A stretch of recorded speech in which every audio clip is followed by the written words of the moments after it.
Welcome everybody to the Redesigning School Counseling webcast for schools that are renewing their portfolio. Here is the agenda that we'll follow today. One of the things we want to look at is just how to conduct meeting 3. There is some preparation to do. This meeting focuses on activities and updating the activities that you wrote into your portfolio 3 years ago or 4 or 5 years ago, whenever you created your portfolio last. But to get ready for updating and revising your activities, we want to make sure that you've entered your goals. We want to make sure that you've entered your current activities. And then there's some reports that we're going to print that you'll distribute at your advisory council meeting that will help you analyze your activities to see if they're really doing what you want them to do. So we'll talk about the preparation for meeting 3, then we'll walk through the meeting, and then we'll go look at the manual, make sure that you know where the handouts are for the meeting and the tools. And then finally we'll go through each of the tasks that you'll do in November and just walk through the rubric for each of those tasks so that when you turn in your portfolio to ask for the RAMP Award or to the Indiana Department of Education for the Gold Star Award, you'll make sure that all of your submissions meet the criteria for those awards.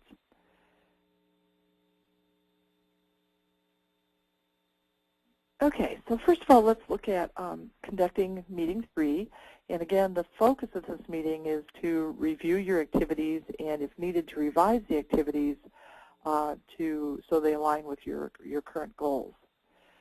So for the preparation, it's really important that you do the tasks in this order. So first thing you're going to do is you're going to make sure that all of your program goals are entered and that they're how you want them to be. That was actually what we talked about during our last webinar. So if you're up to speed and you've done those things, right now you already have in your achievement goals, your student choice goals, your priority student choice goals, your guidance goals, and your counseling goals. But if you haven't done that, or maybe you had your meeting but you don't have them online yet, you have to have those in before you go on to activities. When you enter an activity, which is listed in step B there, when you enter an activity, you need to link it to the goals that you've entered. So you've got to put the goals in first. So then step B is we want to make sure that you get your current activities in. If you've entered the activities when you did this last 3 years ago, they're already in there. But if you're renewing your portfolio and it's been 4 or 5 years since you've done this, and at that point you did it on paper rather than getting it on the online system, we want to make sure that you get your activities in. Then the final prep task is to make sure that you've printed copies of the Student Choice Goals Crosswalk Report. That's a report that's going to help you think about, do I really have enough activities in place to reach all of my goals? And then the second report is the Activities Crosswalk Report, which is going to help you look at each activity and really think about, why am I doing this activity and is it really worth my time? So that's the prep. Enter goals, enter activities, and then print copies of the crosswalk reports. And we'll kind of walk through all of that. And actually, let's walk through that right now. Let's see. So to update your activities, I'm logged into the demo school. To update your activities and make sure you get all of them in, you're going to click the program, let's start with goals. To enter your goals, we're going to click the Program Goals tab. And in here, there's just different sections where you're going to enter each of your goals. So your achievement goals, your student choice goals, the guidance goals, you'd put them all in here. So I'm just going to go in as an example. Let's look at the student choice goals, since as we know the student choice goals are the most important goals for your school counseling program, since the whole focus of your program is to help kids make good choices that will enable them to be successful in school and then later in life.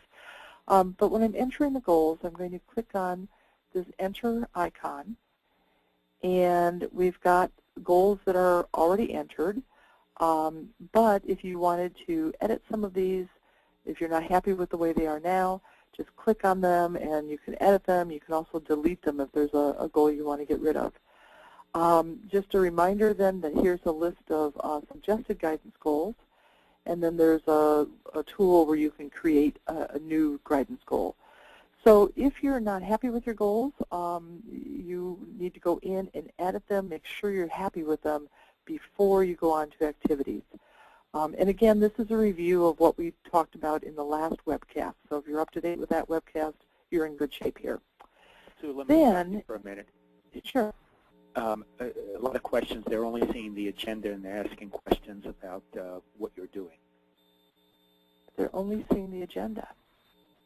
That's all I'm saying also, RSC, today's agenda on the screen.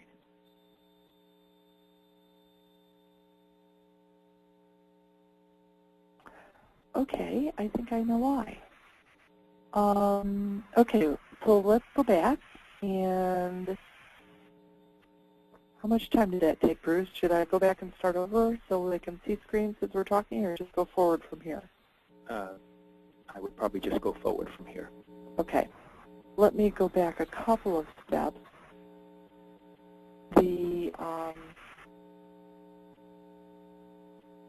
Okay, and thank you for asking those questions. And let me do this. Okay, well, now what are we saying, Bruce? That's good.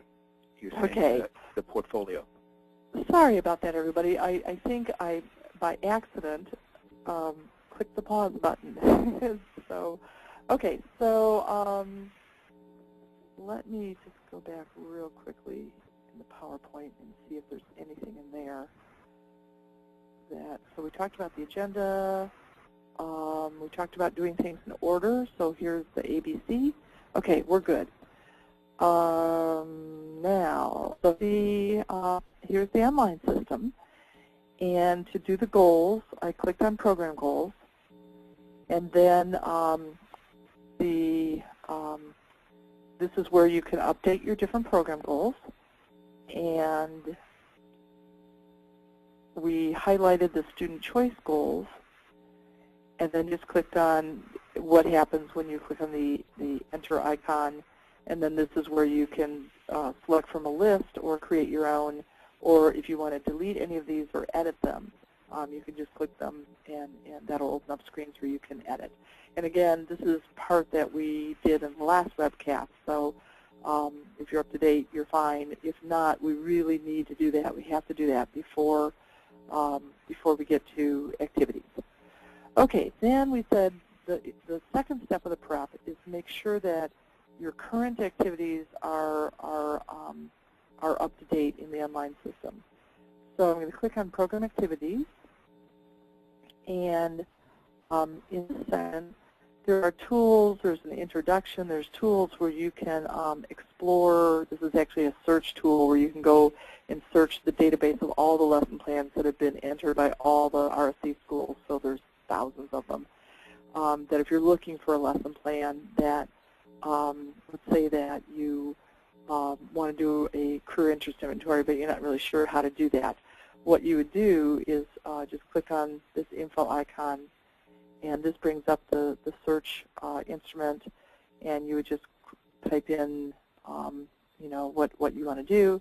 So I'm just going to click in career and then hit search, and then you can see there's 28 different lesson plans that have been entered by different schools. So these are real lesson plans that actual counselors have implemented. If you find a lesson plan that you like, just to kind of a heads up for later, you can just click and port this into my school's lesson plans, and it'll just pull it right into your school's website. It will put a reference on whoever originally wrote the lesson plan. It will reference them. It will pull it into your school's portfolio. There's also, if you want to see the full lesson plan, so you've got like steps and links to materials and stuff, you can click there as well. So that's the tool that you have where you can explore different activities. One other thing I forgot to show You can explore by putting in a keyword. Also, let's say you want to do a lesson with your third graders, but you're not really sure what. You can just click third grade, and that will pull up all the third grade lessons that have been entered. You can also do plans for a specific indicator. So you can, a different domain, you can select a guidance goal. So here is, let's say that you knew right now that you're hitting all of the indicators that are on our system, which are also cover the RAMP standards and the Indiana Universal Student Standards for Guidance. Say you're doing all of them, but you know you don't have one for this indicator. You can just put that in and then search for lesson plans that would hit that one indicator. The other thing you can do is if there's somebody, if you know that there's a school counseling program that is an award-winning program, or if you attended the ISCA conference last week, they presented awards to the Counselor of the Years. So if you know there's a Counselor of the Year that you want to see what they're doing, you can type their name in here, or part of their name, and then search to see if they've entered any lesson plans. So there's lots of different ways you can search for guidance lessons. So back to program activities. So then in terms of getting your activities in, what we're going to do is enter program activities. At this point, though, as a renewal school, you might want to see, well, what activities do I already have in there? So if that's the case, you can just print this report, and a list of your activities and their descriptions will pop up. Or you can just click Enter to put in activities, and when you do that, you're going to get a list of activities. You can see in this demo school we have 2 personal social activities entered. If I click on this, it'll pull up the names of those activities, and then I can click on the activity to open up that activity. But to create an activity, if you need to, as you're updating all of your activities so that they're current today, want to just add an activity by click on Create an Activity, and then just put in whatever the activity title is, career, interest, workshop, write a description, and the description should just be short and concise, but it just tells what you're going to do, who's going to do it, who's going to be involved in it. Then on the activity type, I want you to notice what happens when I click on that this is a career guidance. No changes happen. But look what happens when I say this is a non-program activity. Then I'm not allowed anymore. The computer doesn't allow me to put in goals because a non-program activity doesn't connect to goals. Same thing if it's a management activity. Management activities are behind-the-scenes kind of stuff, and so you're not going to connect those to any goals. But if I put in an activity, it's going to open my goals. And right now, the student choice goals that are attached to this activity are none, 0 out of 7. So I can show all, and then I can say, okay, this activity is going to, I'm not even reading these, but this activity is going to address this goal. So you can get in the student choice goals, and then same thing on your guidance goals. You can click the show all and then pick the ones that pick the guidance goals or the counseling goals that this activity is going to address. Then the grade level activity is going to be done with, and what month it's going to occur in, and then who's responsible. This is you'll get, if you go to the drop down, you get a list of all of your steering team members. If this is being implemented by somebody that's not on your steering team, just all you need to do is say someone not listed here, and then type their name in, and then that'll pull that activity. That'll list that person's name in the future as well. Then this is a current activity because we're describing our current activities, and then you can just save and add another activity or just save. So again, what we want to do is we want to make sure that all of your activities get entered into the system before you have your meetings so that we've got a good picture of what you're doing right now. Don't forget to put in your non-program activities because that's part of what you do, and then also your guidance, counseling, advocacy, and program management activities. Okay, so we're going to get all the activities in, and then there's 2 reports that you're going to print and give to your advisory council. I'm going to click on program activities again, and down at the bottom of the section, there's this page, there's a section called Program Check. So I'm going to show you what these reports look like.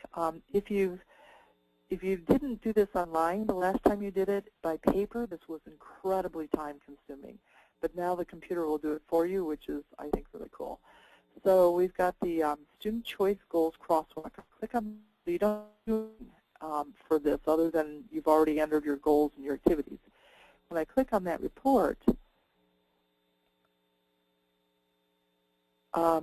what it's telling me right now is that I have goals that, because I haven't entered all my activities, I have goals that are not supported by any activities. And so I'm getting a red flag up here.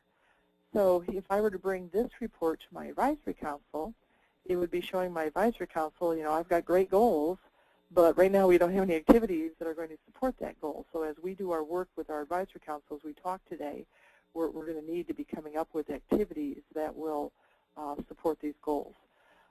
My guess is that when you do this, usually counselors will have, you know, 2 or 3 activities in for, or 1 activity in for each of their goals. But you might find a goal that you don't have any activities in there to support. So, you know, that's going to be then part of your discussion of in your advisory council meeting. Then the other report is called the Activities Crosswalk. Let's see what that one looks like. So this is these are 2 activities that, and actually these activity titles we'd want to be a little bit more descriptive than the activity titles that are here.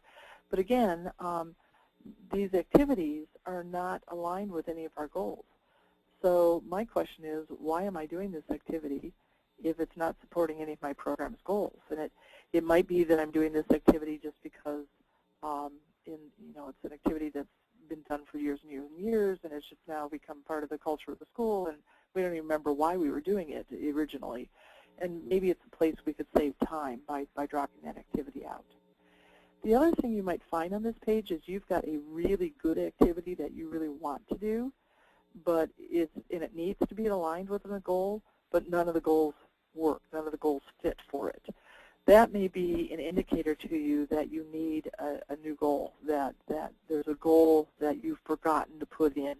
And so you'll need to go back and enter that goal so that then you can go to the activity and link it to that goal. So again, the whole idea of these 2 reports is that we want your program to make sense. We want to start out with goals and then put activities in that are addressing those goals. And if we have a goal supported by no activities, you're not going to reach that goal. So you either need to get rid of that goal or put in activities that will support it. And then on the other hand, if you've got an activity that's not aligned with a goal, you might think about either creating a goal or get rid of that activity.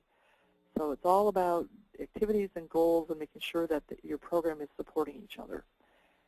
Okay, so that's how to enter goals, enter activities, and then print off those crosswalk reports. Okay, now let's go back to the PowerPoint, and we're ready then to conduct the meeting. And so here's what we're doing at the meeting. I think this is a kind of fun meeting because we've been doing all this study, looking at data, coming up with goals, and now we finally get to talk about what we're going to do. We're starting to move to the action part. So the first thing we're doing is we are reminding people that the purpose of all of these advisory council meetings is to review and revise your school counseling portfolio. And specifically at this meeting, we're going to look at the activities that you've been doing and see if they make sense. If they do make sense, then it's just great. We're going to continue them. But if they don't make sense, we'll make some adjustments. And so we want to look at guidance activities, counseling activities, advocacy, and management. So now, this is, I think, again, where it might be helpful to do a little review about how all these goals relate to each other. I think it's very easy for these goals to all be kind of just like a chaotic mishmash of goals. And each type of goal that you have is there for a specific reason. So I want to spend just a minute talking about how the different types of goals relate to each other, and then also how you use those goals. So the first kind of goal is the achievement goal. That's the ultimate goal because we're school counselors. Our mission is to help kids be successful at school. So that's the ultimate goal. 99% of the time, we're finding that today schools are taking their achievement goals for their school counseling programs from their school improvement plan that enables you to be all aligned with your school improvement plan. So that's the ultimate goal. Normally it's going to come from your school improvement plan. Then the second type of goal, which is the key goal we think for school counseling programs, is the student choice goals. And those are the choices that you want your kids to make so that they can end up reaching the achievement goals. So it's kind of a sub-goal that you have in order to help kids reach the achievement goals. Then the next kind of goals, the guidance goals, we're starting to refer to those as root cause goals. What we're trying to do is we're trying to figure out why aren't kids making the choices that we want them to make? Why aren't they turning in their homework? Why don't they ask for extra help? Why aren't they submitting the FAFSA? Why are they getting in a fist fight at school rather than being assertive? So these root cause goals answer the question why.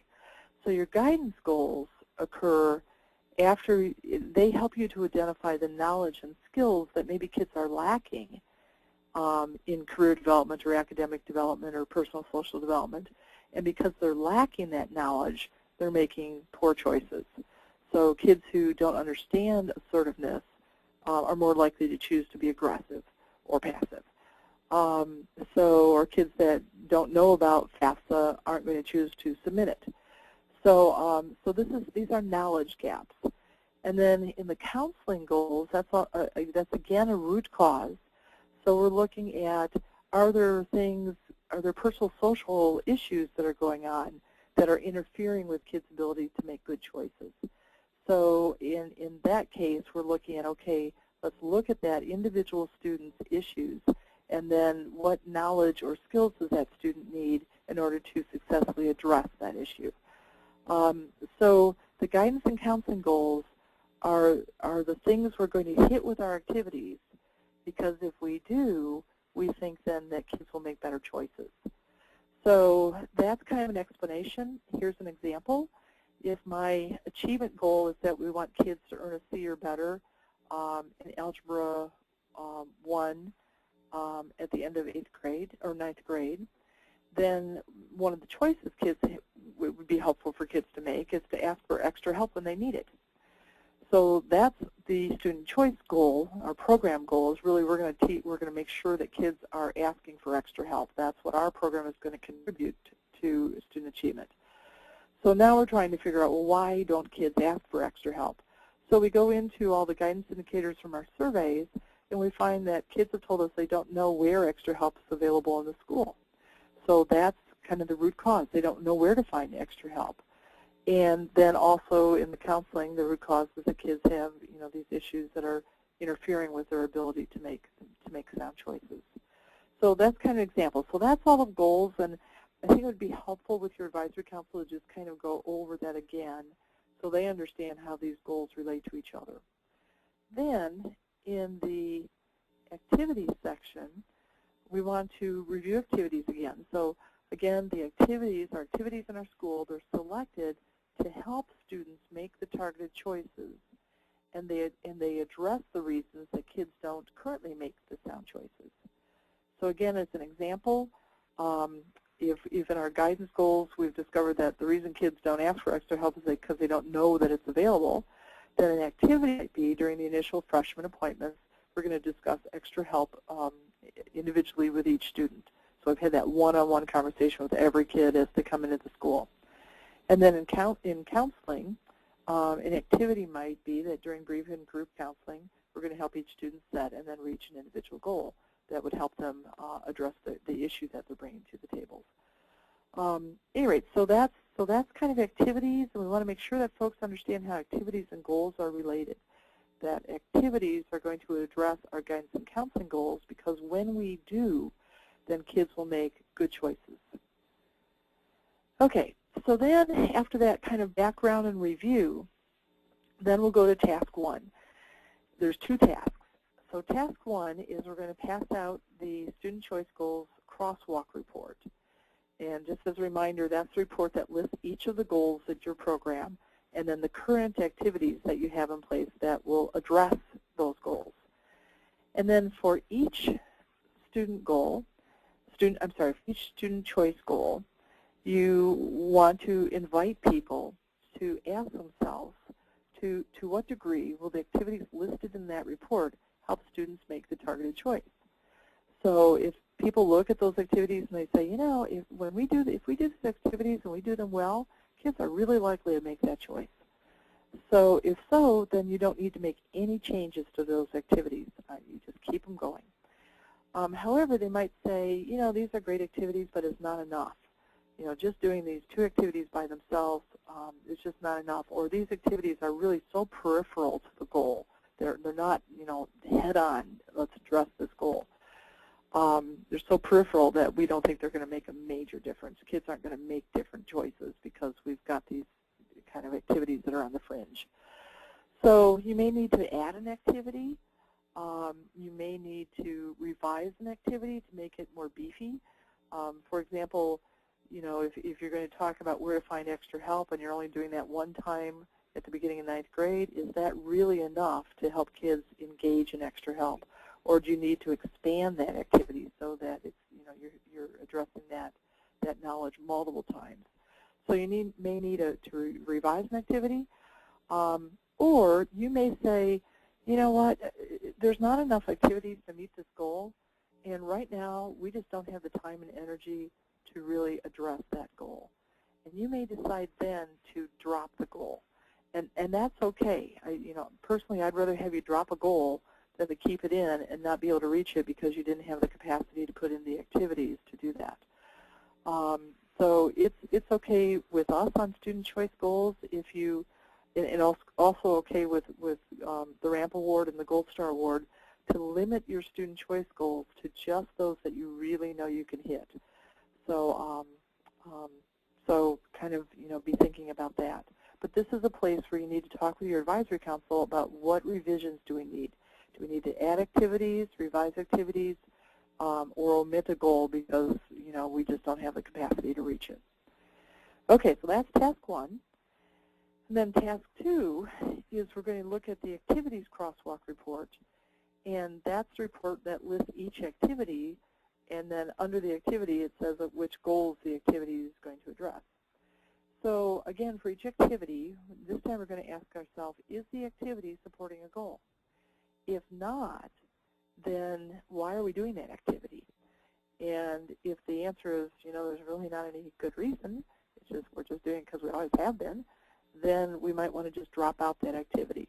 And that really is a good thing. If your activities aren't really hitting a goal, why not save some time and get rid of activities? For me personally, I found that there were some activities in my school counseling program that I did because I liked doing them. I did it for my benefit. It was just something that I thought was fun to do. And they really weren't aligned with the goal. So once I started doing this process, I had to say, okay, you know, Sue, this is fun, but it's really using up time that you could be spending doing something else. So I dropped out those activities and then added new activities that were more aligned with the goals. And then we've already said the other thing that you can do, if you have activities and there really are goals that those activities address, you don't just haven't entered them, then go back and enter those goals, add them in there. Okay, so let's take a pause there and see what questions folks have. Any questions? A good question. Especially about those different types of goals. I know that that's often confusing to folks.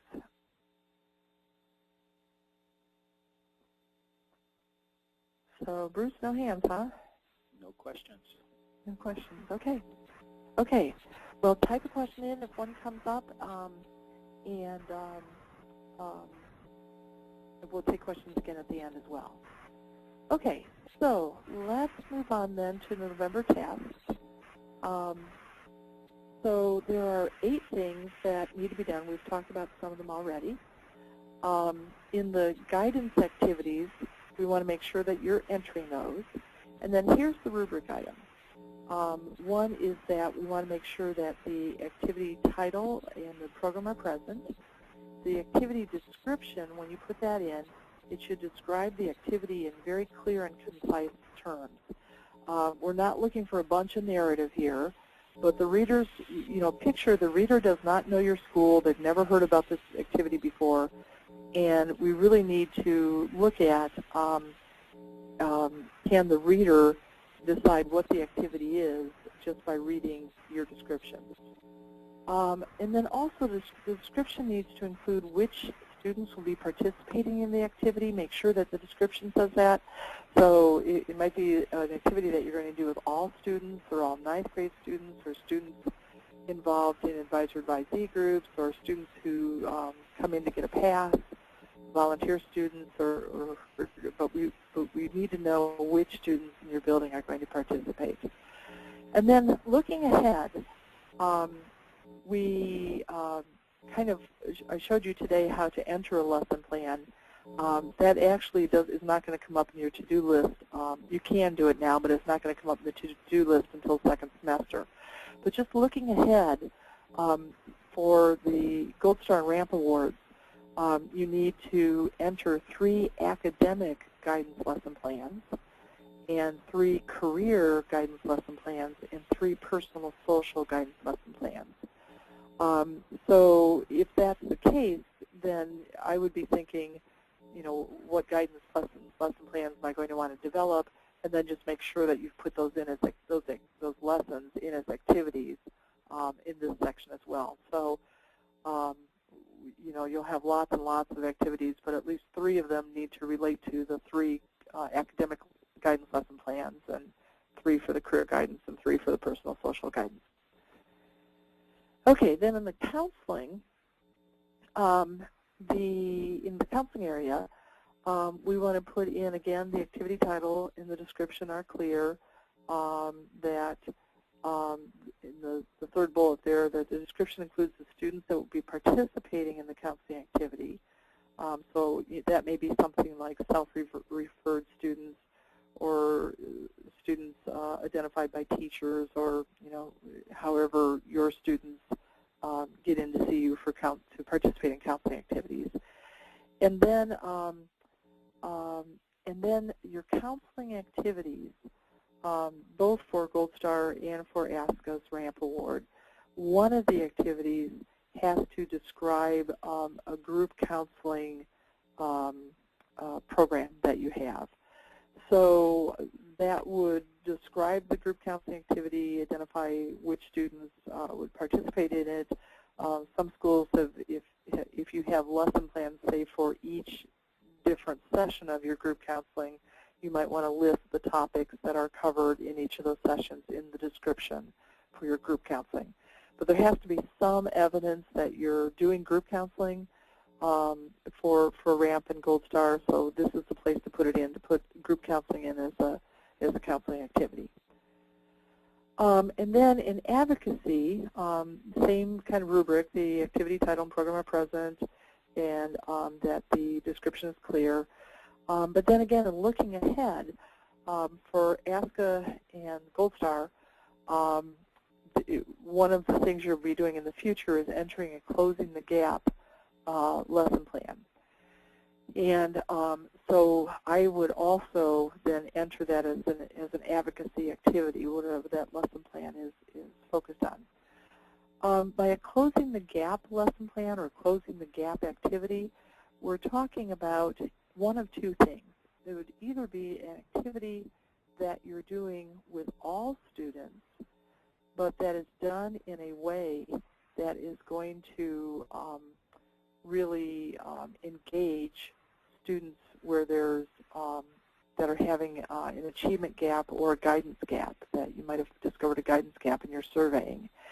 So it might be, for example, it might be an activity that you're going to do with all kids, but you really want to make sure that the African American kids engage because you're seeing a guidance gap there. So you might have the facilitators of those activities be African American, or maybe you want to engage your boys, and so you're going to make sure that the content is really, engaging to a guy. So that would be one way to look at it. All kids, but you're going to address the activity with all kids, but do it in a way that engages a certain group. The other thing you could do is have an activity that is specific for a student group. So you might want to, if you notice that there's again a guidance gap that between the Hispanic students and your other students, you might do an activity that is a Hispanic. Bring in Hispanic speakers that would talk about a certain topic, and then you've really focused the marketing to of that event to your Hispanic students.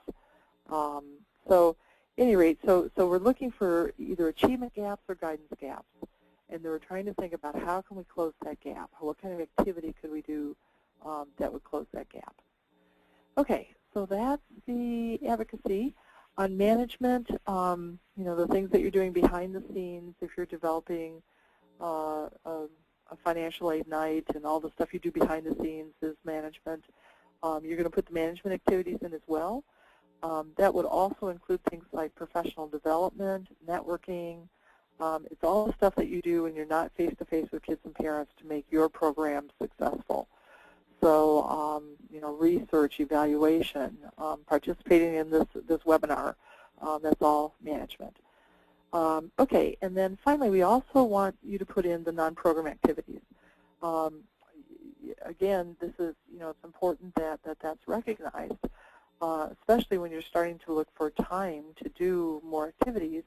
One place to get that time is to drop out the non-program activities. And so we want your advisory council to be aware of all of the non-program activities that you're doing, and often that opens up a discussion about how can you get rid of those things so that you can spend more time with kids and parents. Okay, and then on the Student Choice Goals Crosswalk, that's one that when you put your activities in, that automatically gets created. It's not a separate thing you do. It happens when you put activities in. So we want to make sure that each goal is supported by at least one activity, and you saw what happens if it's not. You get a little red flag. And then collectively, the activities listed for each goal hold high promise for impacting the goal that they support. So, so those are the two rubric items for that crosswalk. And then the other crosswalk is that each activity supports at least one goal. So if you get a red flag on this report, you'll need to either add a goal or get rid of the activity, because we need to make sure that everything's aligned there. And then finally, on the Advisory Council minutes, there is, we want to make sure that the minutes contain the names of those present, just like last time, that they summarize the activities that you did, and that they reference specific people who contributed ideas and what ideas they contributed. Again, that referencing people and their ideas in the minutes really show people that you were listening to them, and they're much more likely to come back to the next meeting. So that is the end of the submissions. Let's go very quickly, go back online, and if I go to my annual analysis tab, just a reminder, so you've used this a couple other times this year, but I'm going to scroll down to now November, and here's the different steps and the links for where to enter things, and then how to get out the reports. So, so that is really it. We've gone through the meeting, we've gone through the reports, we've gone through the online systems. So let me pause one more time and just see if there's any questions.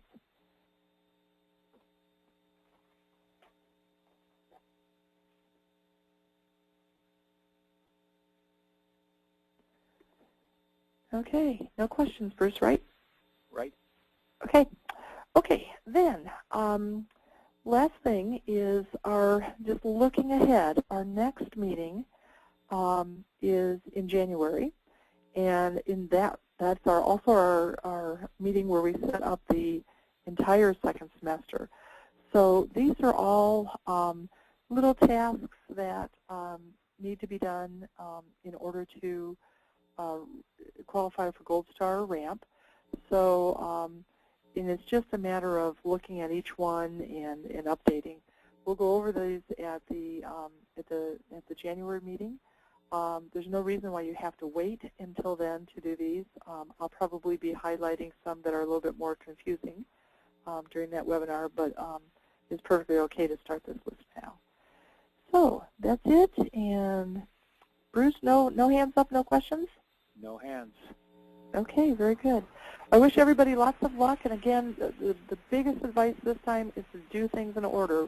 Put in your goals, update your activities, and print reports, and then go to your advisory council meeting. Okay, thank you everybody so much, and I hope everybody has wonderful holidays, and we'll see everybody in January. Thank you.